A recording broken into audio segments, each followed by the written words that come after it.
Bible chang chu isatawin tuni Bible chang ako na chu sermon kahin ni ko na mahipon song le Bible study yung sa itipon si Bible chang chu kaga manung na taon siya kahin sinusahin siya siyang chu kahin manung kahin masanga kanapon bangyan pauntayin somena Bible ipawa Bible hen chule English pawa Bible hen ngai chu zo sin nong kila so ke yo be be pai ye chu dong ho hen dia no chu na ki pa thu ka sin ba ti thua Bible na ngai cha ta na no mu chu ana ki ha ba hen so na chu ta ni ong le pa ong tho tho be zong le kan khai cha kham le khap ka se ong chu nu de le sei ho hin sei ho chun hian ding le ka hin zoyen itam kana kana hai lu kha da ki law chu ka sing nu he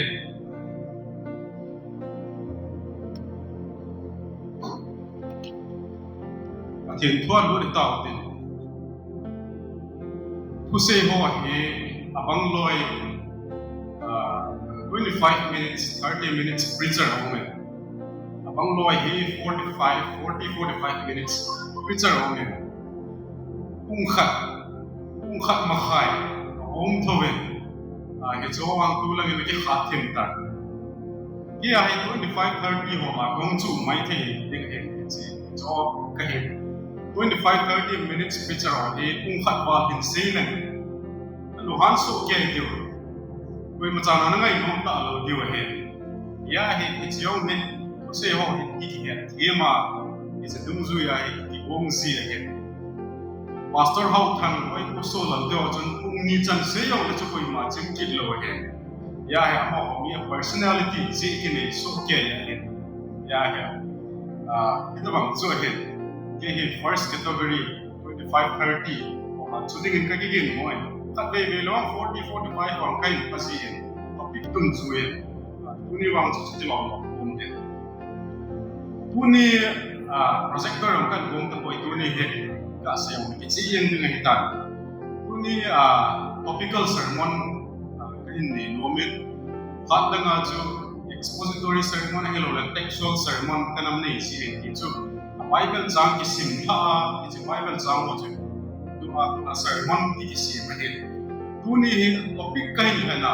Bible chang ka dei lai kai ni la lo ding it's a topical sermon he ki ai freedom nei ta in se ti ka ti tuni ka hin se god topic he a he le sapa wa chu the great sin akite yo pa wa chu chon set le in tang ka te chon set le ya tuni sermon a ko na i het no de mu chu chon set le hi ipi hi ya ipi bola chon set le ti ha a danger no in se dio point kam khat le ni kan se ding chu zong la chai na le chi chon set le na ko na ipi ti hung do the ham adam doi antidote ai lo le solution chi so hin se dio chi ho thum le li hi in a mel chi la ku ni get dio hita chon set le C.S. Lewis and Amal le kaposi mere Christianity the great sin ki si it's so ipam ti he le sapa wa he pride akite yo pa wa he Kiletsah akite Kiletsah ti la dapat til tampi ho me Kiletsah se he thing so kon til tampi ho me ya chu Kiletsah hi ibola chon sit len ki ti ham Kiletsah na chi chom zong le point ni ta bang ka hin sei le in it's Kiletsah na ko na adam do i beham uni sei di wa ten van noya dinga chon sit masapen chon sit len pen ka hin di ho la chu Bible la chon sit len pen ki ti na om lo ya chu ka hin di ta ai wa chon sit len pen ti te van noya chon sit an om masapen then board masang lang apa na ano chon sit ahead it's here pride Kiletsah kiti ko Bible chang ang sim di wa ta tire lem pa hi thiam ka asi ban Lucifer Pathen mel na pa cha ate ka hin vana lo pi ta an dol na be ya na chu na hum Kiletsah in na lung sunga Pathen ta bang na hi no men Pathen ta bang lo pi na min na hin fa choi ding na de hi zia chu ki su ne ma Pathen van til hola van til lin moi hola sak Satan hum su lo hin chu ki siam ti ai la pride Kiletsah si Sule Pathenin mi he mai se ma idel ho na adam le iman se ma chu hichi Lucifer pa ma Satan pa ma chun ulahin mang chaki nin ama anakita ala na John se Kiletsah na pa chu hichi tailo wa hi John se na ha na the John se dang om pui ti age se chun mi he if chu ana hem ta pasal to nume chu hem pai se te ti ong cha he again ya chu if chu ala tar ya he if ko ma chu ti sem ti a he le ama Pathen to na ba lum na pa chu Pathenin thei ga he ne hon ko ko a hi le na thi hon ding a he ti am na thi hon le hel ding a hi Pathen to na ba hon ding a hi ti a he le if yong chun thei ga chu atu cha che ye nge ki ti pai da la ya chu Pathen to ba lum na pa ni che alung thim hona Pathen thua ko na icha chu dan thudam i ma cha nam lo ai thu pe khat se no theiga ne hon lo ding gi alai lunga sile pa het na theiga ai cha pa chu ne hon le yel ding ne ke pa chu Pathen nin ke ni dinga pha se hin din Pathen thua kum de hin din ana ke kya kon hen lang yel chu asa chung be khat uni til jedan uni hun he ki hunglo mai the her ahi wa ma chu talowen Pathen na ko na independence Pathen na ani ki dependent on pa chu ki pa chu anai onit Satan ba nga chu Pathen to ba lum na pa na ni on ta si chun amani yong ki chu se na chu na ki on ta icha pa na chu le se mi he ma hung ping to generation apa na Him room thima Kiletsah na pa pride ati pa ge ki person ai se che pe an mio se ti ki ne so ke ya he ji chon se sab pa wa ki se le a danger na he I ham ti ai ya he le chon se dang ho he gutsa ho a gutsa ki he Zon than hoi bol hon mi zon ka he ti ki he kham na the ya ki jem ho I bi ta ta su do su le sa number 4 bi ta ta kham na the ya ki jem hon kham na the ya ki jem hi ya ki he a chon sin hi ki he a hi wa mi Kiletsah ho hen mi Kiletsah ka hi ti ki he lo ye ni se I ji ya hi pride Kiletsah ki danger is John said Jose Bible kumpi a Simte la pana Pathenin an ahot tu ni chan ge ya chule ama hum kile ki chan ge ya ahot pe John said chule damun me ko ichi ahot John said bol ho da dinga asi it should come la it Kiletsah Bible kumpi a vela kim gao ho na sei Israel mi te ana ta so wa ana Kiletsah ji na pa ichi John said Jose hum kon do na John said ulpi Kiletsah pride tu ni se ya he Kiletsah ya ne lo koi ma ki lo Christian lo ha na ane Christian ho jo ki ne ya he Christian ho la chi a degree bo he Kiletsah pride ki ne so ke ya a degree wa ke sa chung che ki ne ya he Christian lo hi lo na peng tha lo wa chu Kiletsah na dim se ne wen so without a shadow of doubt iho Christian ho la wang chu thagao mi ho mi thagao a pi hin chana hi Kiletsah na pa hin nim deu a he ai wang chu Kiletsah na ki ne so ke ya C.S. Lewis na say na Kiletsah hin na patip no ma hi le piti hin patip na ti na ma say na min na sa mo na hin ko ya min don lo dai lawa na hin koya min na thu sei ho na idea ho a hin la lawa a hi lawa hi le min na hin noise ya hi a hi le na thima hi I tabang iti interact na bola iti response na bola na thima si iti na gelam una na pa hi lo le si lungok mo na nei na pa iti ho kiletsah na ko na ko do I atine iti kiletsah na patik na hin iti juga gela hi le kay ka ki patik si ai la katiyo kin yaw sa hitam kati si ai la kyo kiletsah na la ye ti he sa ko nai ka ki mu do si kyo ma patik na hi ve na hi ya tu ni point number 1 a kan say nom chu lungthima kiletsah right lungthima kiletsah na kan say nom bai a proverb bung som lagu chang som lege ai tin say man tha din kon ne kiletsah na ho masasi na hi tin he ya hi kiletsah na lungthima kiletsah na a definition he til tampi ai lo le chi chum chum hop jong le a core definition tau te amugil alai lunga kiletsah na chi pam ti a hele chi chum chum jong le te ka khana ki het sa na ki chang chi sa na ki chang ba choi na ki hoi sa na etc ha te thei no lai I cho zo si cho hop so ke abang I cho zo si amugil alai lunga ki ba na ka chi pam ti a hele self centered self gay ho pa wa so gay ki pa he it's pa atoi so ke ipi bola it's all the bang kiletsah na chi chom chom hoi it so ke la bon sa atoi he gay lo self centered ani in hom si na he ya example illustration aga say dingen Pharisee ho it's all Pharisee ho I have it Chon phata a hi ai wa alum thibu wa to sell ma hin ama ho aphat now ki choi sanding mi se sanga thupi hi ding mi se sanga chungnun zo ding mi se sanga apachungnun hi ding it is self anane so zong le Nebuchadnezzar lengpa Babylon lengpa chupanga Babylon khopi nasa yem su ni khat ain chung sang wa kal do em a khopi ho cha me nai la thupi ma se nga hin I chi pet ta cha ma na hin kyal ka cha pem ti a hin le Bible se so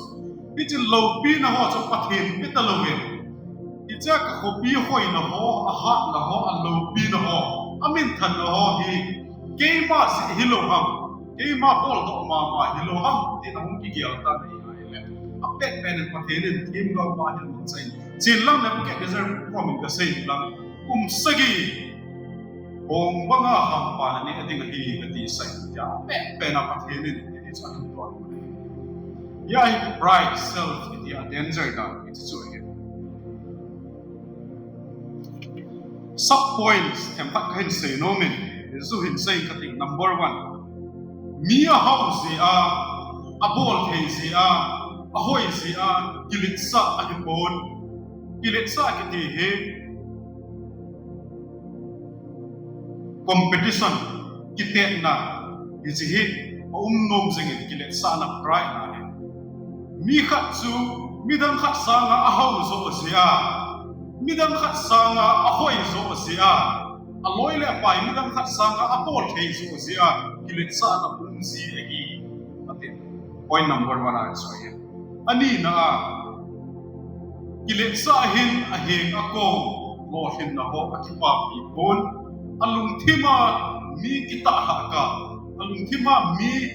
lo hin na hello mi lo samkal nga ale la lai asi choi pyam ti a hi le ama sanga hum chung num zo ha zo kitsa tiza it's only a sense of competitiveness kitek na pa lung thima mi tek na pa hom si ai hi atin cs lo se na se ne athum na he kiletsah na hin thunei na power adei ahi ate thunei na power nei ding mizo se sanga thunei zo ding mizo se chunga thunei na ne ya mizo se control holding ma thunei na no ya ichi kiletsah anu na pen ama ki pa na hi te cs na se point number 2 na say he ali na ama na say na he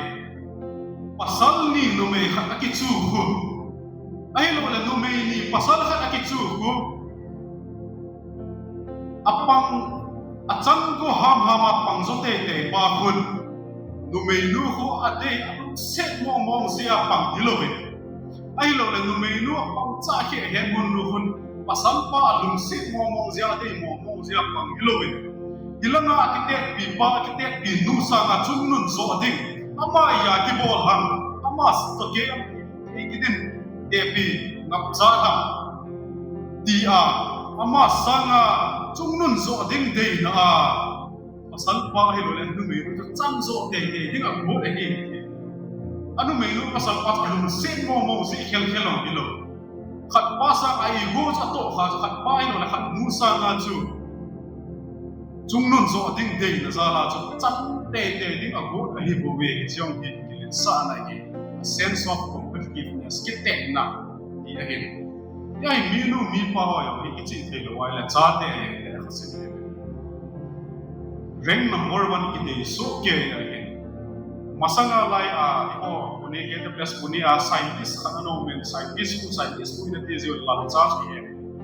ma na se na chu kanun number 1 na hung le de hai number 2 number 3 na de ya hung ye wana na hung lo de e le hin si asi chui pham ti a hele number 1 a he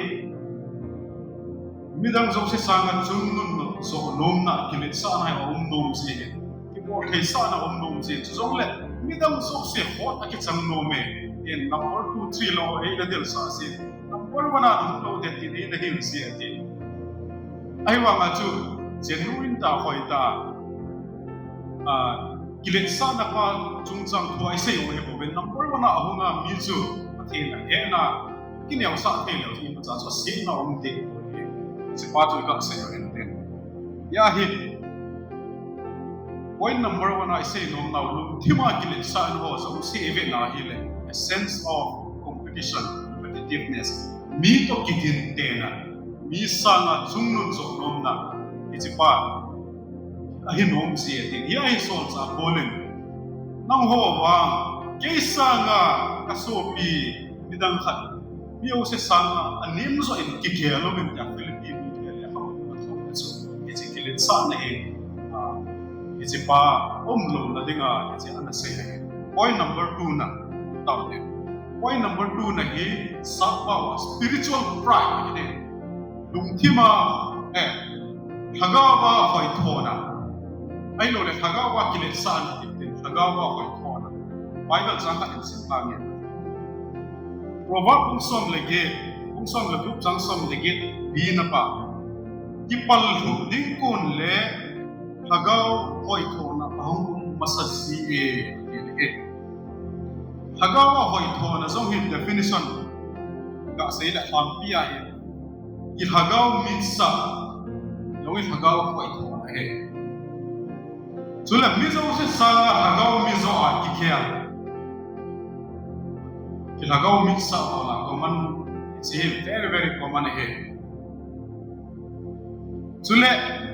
ama ane hagaw thilpe spiritual gift mi pin tha zo se Pathen spiritual gift a pe so kya he spiritual gift tama tam ni mi til ho theina mi Christian hi na khana so mi se ki til ho the so kya he ai bang it's a gift nei ho he mi til ho them te sa na he ai lo la thilpe ki hom pak ta thil spiritual gift he he no la wa spiritual gift mo ge sermon chom be khana phakdam te sei ki te he ta spirit thilpe hom pak ta Christian hi na khana chu hom pak ta thilpe mi o sit evolve de mo he ai bang it's a gift nei ho he hot de se hom pak ta thilpe hot de se he ki hon 20-30% if ito so la mo 70-90% sa ito so ini tabang gift ni spiritual gift pa he so zong le spiritual gift he atama tam ni teaching ni lo le pastoral ministry evangelism missionary so zong le hospitality ute ho ina Pathen tha cho ho wa hi lo le malchin ho ho wa oi ta mi we don't think cha hi zong le ai lo thel liao cha ko ita ni bo lo ni hospitality chong spiritual gift he chong ye noi sil lo ti wa he kyo pastoral gift for teaching ministry haga wa no mo ka dil fo to no mo ina ministry no mo to ki sa he na me kyo asa so no ni so ki pa ka he ai lo la asering la asar ko ko jong spirit mo ai chong he Pathen na to na ai mo ta kha ni chai so spiritual gift tam home ama gift alin pe na ki ge ho misu dam na thei na ni on so spiritual gift hi ai lo la thagau bu ho ai lo la thila ho ai lo la misu ma ko na to to thei na ne ho it's all on spiritual gift hi ai lo wa spiritual gift atama tam hi so se cho ma Pathen na pe kha si pe he abang loi chu ni la thuma nei ko ba o min he a hi wa nga chu mi kha ne ke ma spiritual gift ka nei pa thagau thil be ka nei pa hi alin pe na hi ki a chung nung zo nya ki gial na pa hi thagau pa na hi ti polen oren mi te u bung a nga na se hi iga he ne ba ka dei kha chu Bible hong bung ho la spiritual gift tam na pen he thagau thil pe tam nei pen hi korin hong bung ho ai wa chu hong bung la hong bung chai pen korin hong bung ho ma ma ai ke i pi bola ha ma ti a he le thagau wa hoi tho na nei se pen ken le ya thu sei the na ka nei ya len zoi ai lo le ken misu dam the na ai lo ken thak thi ha no to the na ka nei Adam hot na bol khelo ken ka bol ke ya ai amma chang chi ai ni Kiletsah wa i da ba hom chi ai bolin le ha na to na mo wa thaga wa hoi tho na nei na lai je thaga wa chang cha ni na lai an guma wa ding na hi ta ai ma no ho mo ya ho wa na lai na ga yo ve ana ti le ya he thaga wa hoi tho nai i choi chi chom chom tam pi me i choi ha bo na self ke ti do sang na ho ki sub points kan sin ha ki ding he akhat na hagawa hoi thona Kiletsah hi khat vei le aphada na kilam the na he cha danger na khat Kiletsah hi khat vei le aphada na kilam the te ka khana CS Lewis na sei na hi mi khat den kham na the ya ma bon lo zula sa chep lamu ma khat sa bon lo mi pam langa mi ve dinga chu aphadan na na pha kilo ahi wa nga alum thima Kiletsah na ne khamna the bol ho noi si ahi lo le chon se tang danga ni ho noi si ama pin tha le on nei lo ai wa ama phadan na na ki kya ho joy of very very danger ati na mai ita pang yo um the Kiletsah danger na ki chi khat ne ya ma na sei na ita bang ho sang a hin drug addict ho kham na thei ai lo la mi zong ho Pathen lengam to ki nai zo ti amo ho pin tha diu apai lam zo ti he ma asi chu kham na thei bol ho na chon se hi ki he na ven a pin tha lo hi ki ge amo ho pin tha na la ma pui lo de apai se he ti ai lo la mi zong mi ki zo ho ai lo le chon sen len ta dam bolo gu cha mi gu cha ho mi chon se ka he ti ki he zero ba hun Pathen thui se yo la pe tha na ma pui hoi na bai se ne hi wa nga thin na hin kho manga he ba pe tha na nei lo ho he amo ho he pe tha na ma pui hoi na ba ya ba ha sa da je chu a pe tha da na na ki ya ka si dancer no a dancer ti na ta ni ga ma mo me ta ba he ahe ati ne ta ba the Kiletsah na he ilung thema the ki se le ati thema na to le aphalo khat zong aphadan da na ki al the ita bang na ya he ita bang Kiletsah na lung thema hoi thona haga ba hoi thona chi answer na ya he apan hin se ka ti he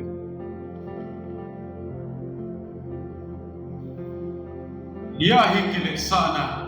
spiritual cancer dia kisaya he bola cancer kita na zen dam the hoi hilo zen dam the hi ala ha na nadang na ho he chon se len cho he na len ta ho me ai ba pride Kiletsah hi cancer he pa na he o hasa hon jong khap na ka to zin ne he o hasa hon khap na ka to hi pam ti a he le evangelist ho yong theologian sa num na sin he tulai ikam sungwa doctrine ki hil ai lo le ipoi now he evangelist ho ki theologian sa se ai ne pastor elvis ne lal ka pa cha na ko evangelist ko ma ko evangelist is a ministry ko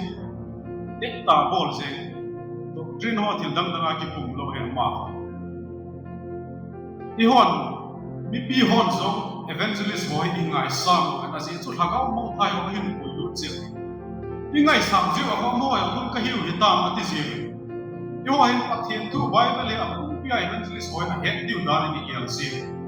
evangelism hi Pathen na ko ni am ti ani le gospel ki pa na thu pa amang tha ho bang thi mo ho wa hin pu lu ding i chi mo kin pi pen gospel ki pa na thu pa chai bible degree sang ta ni yo na lo Slay hon to evolve when we have to evolve in a now. Ya he give khat he ni che he. Bible knowledge sam ta nei le he la yo bol he khat. Ai wa he evangelism ho he. Ki theologian sam nom na lu thim Kiletsah na khat na to sing he ma. A ki he themo na ki he them lo chun. Ki ho yo mi pi ho ni ha ke ngai sang je wa he. Bible kum pi he ki hom ta ngai to ji ya mo chong. Cái hết rồi hiện tại đã hình gì liệu cái nhà ngay họ gì Bible sinh hoạt này rồi, giờ hiện là khăn na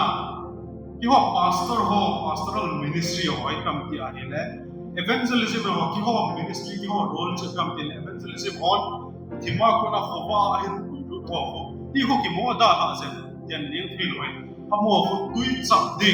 họ gạo anh nào vào đi Pathen tua họ lệ xây lệ sa đi bi hen sa ding hagawa is a pastoral ministry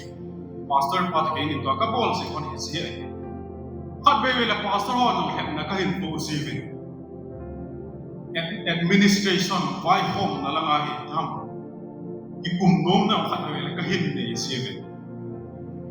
administration give he a chuma hi ki ne Pathenin executive KWS executive lang ay lo bung mi pa ho ay lo la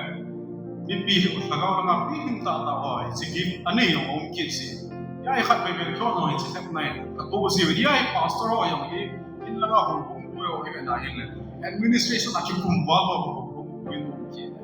ya hi chak na ki wan ka to si zu zong le theologian ho Bible si mo yung khat na ka to ki ra hi evangelist ho khat ve le kahin sit zil evangelism lang ay ong ki kum dom zil ai ma sa theologian ho ai le khom ministry jam che la Pathen thu adi lowa thuil hem ho i jo a kona ki ven na dinga ko ta pen biding ko na za chung ni yong chung na ai ma ha pi a theologian ho ministry ji so ai ba chung ma gong ki kum sa si ya kita bang khem no he itu usul kian mi ha mo jong na to ba wai ki on jong ministry a mo hin ka to si so he athum na pa na chu ga ki se le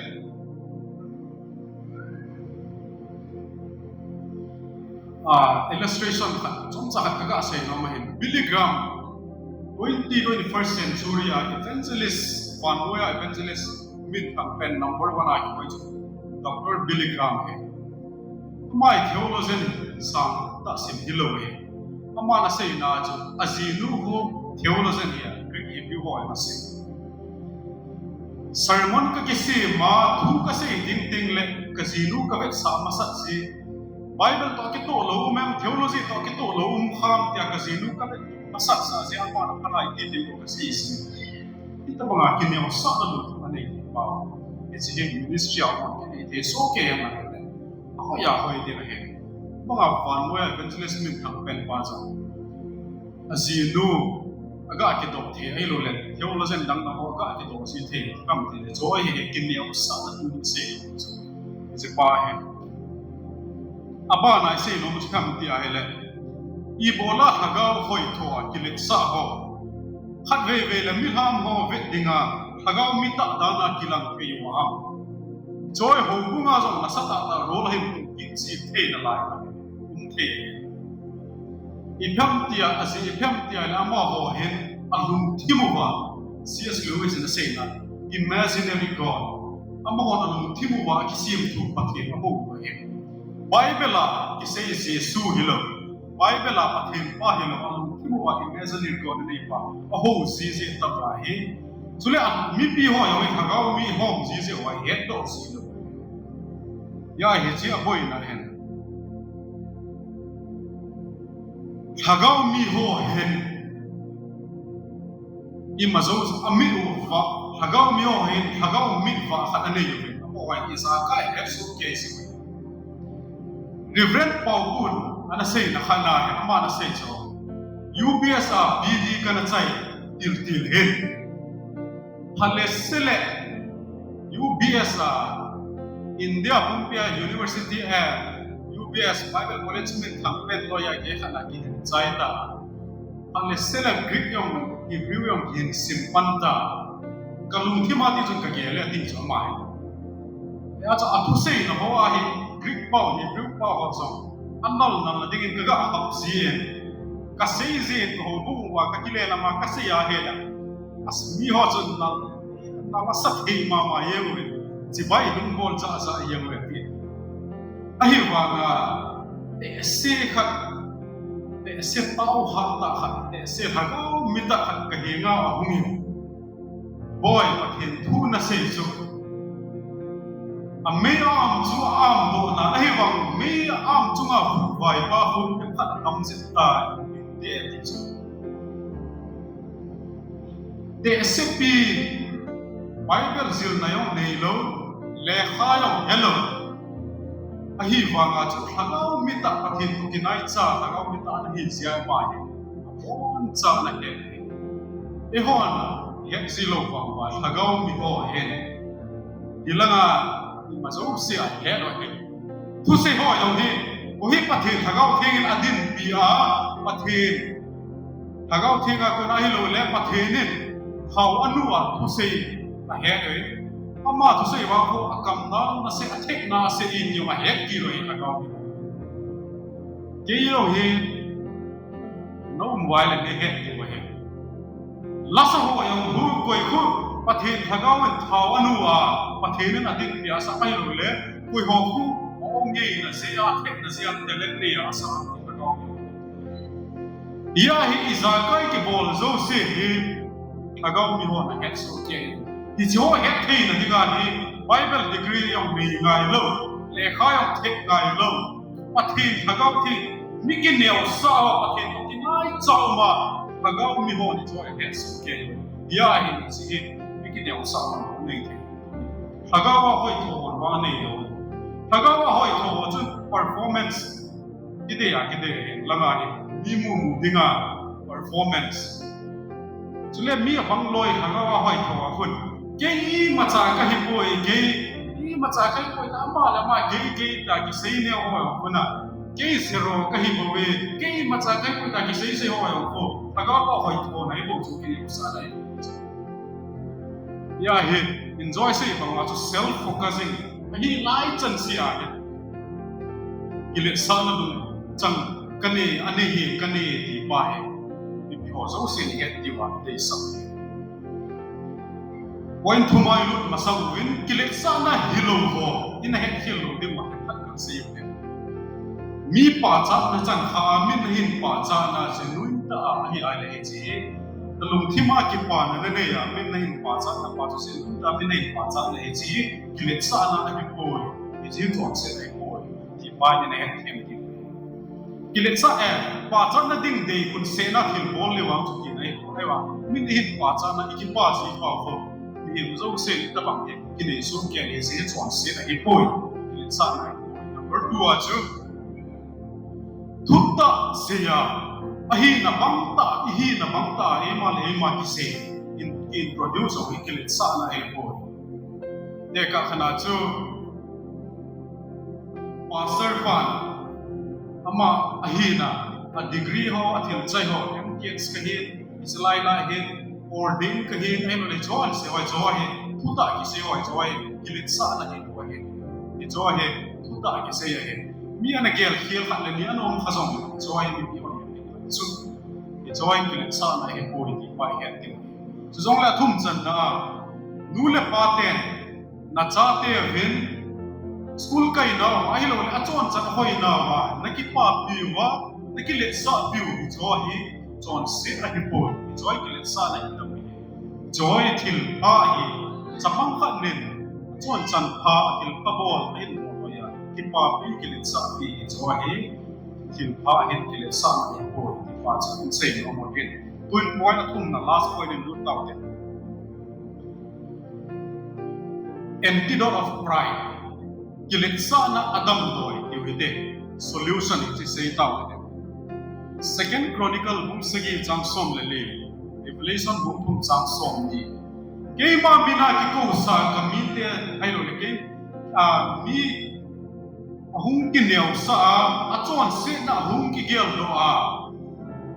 ngai da ma hin thu ma he le ke ma na ma chu a chon se na ka ngai dam din ka su thing din ka sem tak na ka dam sa ka pat sa ding ai ni pathe ne se chule ke man kha bula ko ka kiu singin mi khat to in ko gin asa ko e ho nai le ke man ka su a ma ton ka ne ka man ke man ne i so he Kiletsah na ding a dam doi kineu sa na ding Kiletsah na dam doi chu chom lama se dinga kineu sa na lam pi chu ni cho cha he pakai anga chu point sub point pan ma ka hin se he Jesus Christa asai zio sa veleo chu alin ding ki chu wa he koi alin pen hi demo koi alin pen Jesus Christa het lo ka so na kin yel ba he ma koi alin pen hi demo koi alin pen hi demo ba he alin ding ana ki chu ba he ai wa min Jesus ni so he nalo wa gentile so pathen ko lo ho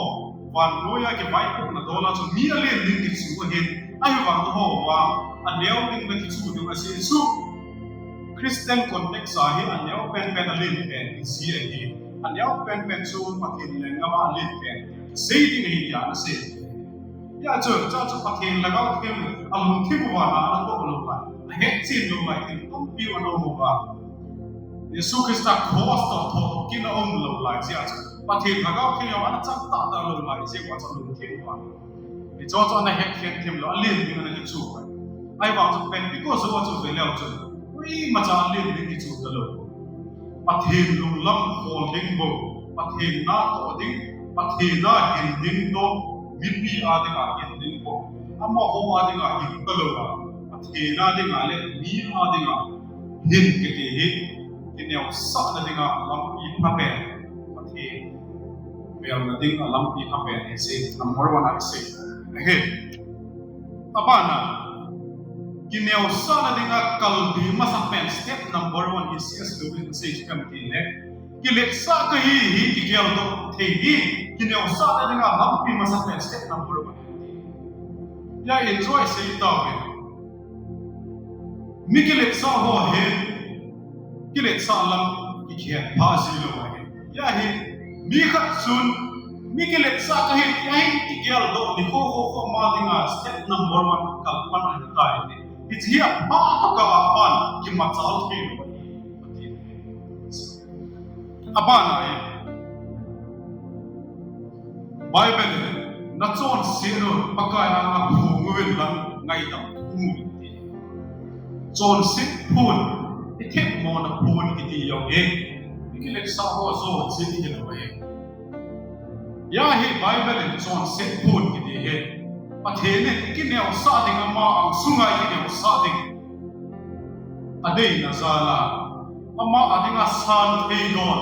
hi thei na ding wa ki neu sa anu chang ko thei na ding wa it chon sit phun ding ti a hi mi he me it chon sin na nangin chon sin na me ho na ki he kin ka ki he ya hi chi mo hi ni se ai to de mo na pa ka a ma phun ding wa hi le bi ding ki sa som sing thei lo hi khát lệ khát anga su hiền ki phun to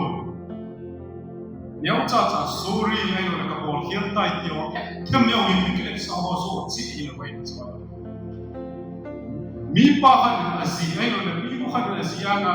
ade dia mi pa mi bu anga cái bộ hiện tại thì asa hay cái gì đấy họ là gì rồi cái mà cái ta san thôi numero anga ngai tam ka thu ma ka bol khiam tai ka ti sa nga cho ai lo le tham suma liu so ding cho mi pa man ti nga ki da the so da lai mai the chong ka ke lai le chu thoi ka ke ha tho ai ai pa pa the ne dei dei so tham ti a le pa kai nga mi cho mi lo se ana cho sen da ko khel ja lai ko pa kai nga pon do cho ne pa the ne ni sa sam thì tôi xây nó mà, tại na last support cho nó là vậy, pakai deal suah tau sih, pakai deal suah ho, Kiletsah zong sing tebo, Satanin Yesu hek maju last temptation ho beliau kan, pada waktu itu kita hiti hena ke sune. Pakai dapat hin anga bo kumin ya satan chale ton Jesus hizia hi dil su khel khela ta namani poya poi ti kun ka sei ha cho se ava ka te bo enge amun le condition na bo dinga hi dil su thelo na mun am pi de ni cho a hi wa ma in mun wa i room su wa personal devotion and sia family में हो जो असी अच्छा तेरे दिल सुखे या आई लोग ले अच्छा हो जो मां अच्छा दिल सुखे या काउ से हो जो पथेनिन किने उसा लंबी किने उसा लंचा है पेटिंग इतना बंगी हो ये के लिए सासों से थे बोल की बाइबल पथेन से या ये दिल सुआ काउ से कोई या कोई हो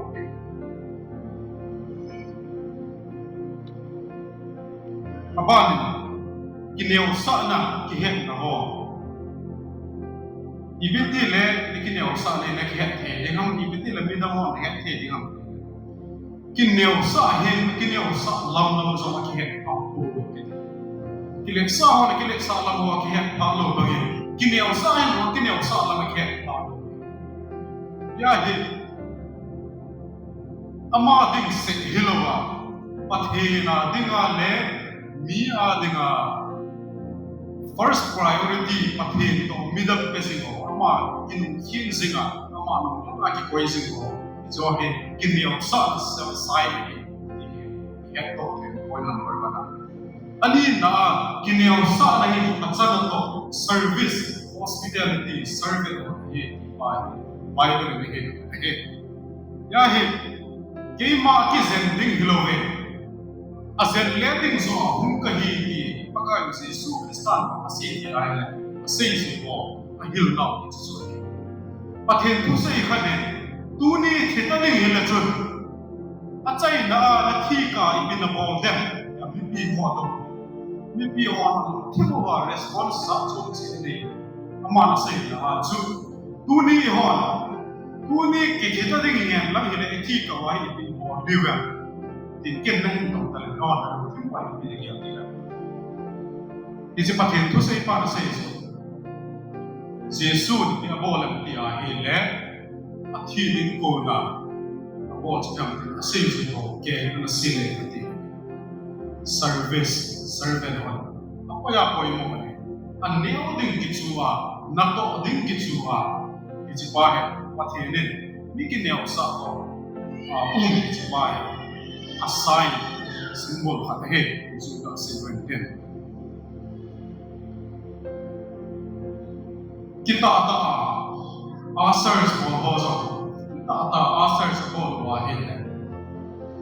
zong le worship team hon zong kita ata worship team apan ko ita labuwa pastor hozo so le lamkai ho executive hozo kita ata apan wa bibi ating bibi hagawa kan to na dinga ko ita na to Sulit mimpi ho so, lamkai ho, KWS KSO, koi lamkai ho, koi kita tak, yon sam kan pul zo la lam kai ho thu in lu wa ama ho se bol ko it is only service servant good ki ya sa na lam ki hi ti chu on cha yet ti wa ti tu e dei sa ka se ki lu han lam a chai na hum kha nei sei ta ka conclusion Pathen da na se mi Kiletsah ho adinga se ma he ya he Ijibanga su Pathen lengam wan gam he Pathen mikine usa ama anga ki sunema achon se ki sia pa hin pe no mikine usa ho ni na Pathen se mo ye pa sai na pe na ka se o ma lam Pathen ni ko mu pi ye ho so se iti Kiletsah na pa ka la sa na hin ko ma theding on job